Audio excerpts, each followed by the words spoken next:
लागणारा चिकट असा तर वरून थोडासा सुका पीठ टाकायचा आहे, थोडं थोडं अशा प्रकारे, म्हणजे आपले चिकट होणार नाही। बघू शकता अशा प्रकारे आपल्याला एकदम पातळ पोळी लाटून घ्यायची आहे। खालच्या आपली शेवर आता साठा लावून घ्यायचा आहे। बोटाने लावायचा आपल्याला सर्व साठा, एक लेअर लागली पाहिजे। पाहू शकता अशा प्रकारे एक लेअर लावून घेतलेली आहे मी। त्याच्यावर आपल्याला थोडासा सुका पीठ टाकायचं आहे। आपल्याला त्यावर पोळी टाकून घ्यायचा आहे। आपण दुसरी लाटलेली पोळी या पोळीवर टाकायचा आहे इथे आपण दोन पोळीवर करून कुकर आणि सुका पीठ टाकून घेतलेले आहे। आता आपण फोडून घेऊया, चांगला टाकून घ्यायचा आहे। अशा प्रकारे फोडायचा आपल्याला, त्याच्यावरती पुन्हा चार लावून घ्यायचा आहे।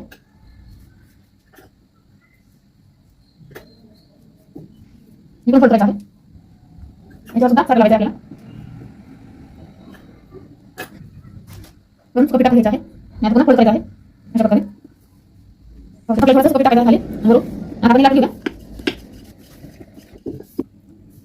आता आपण साईड करून घेऊया।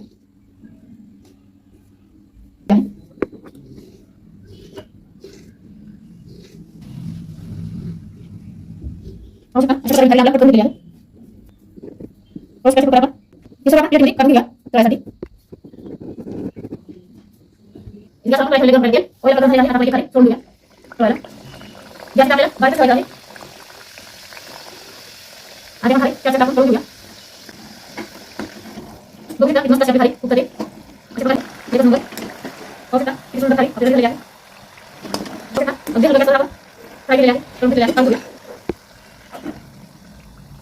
बघू शकता आपण अशा प्रकारे सर्व खाली तळून घेतलेली आहे। बघू शकता मस्त अशी खाली झाली आहे। त्याच्या खाली मस्त बनवा आणि मस्त खायला सगळ्यांना बघा। एक नंबर खाली झाली आहे। बघू शकता किती मस्त बनवली, थोडं सुंदर होते। बघू शकता कसं कुकर झाली आहे खाली, एक नंबर। अशा प्रकारे तुम्ही सुद्धा नक्की बनवा, नक्की ट्राय करा। एक नंबर खाली झाली आहे, घरी बनवा मस्त खायला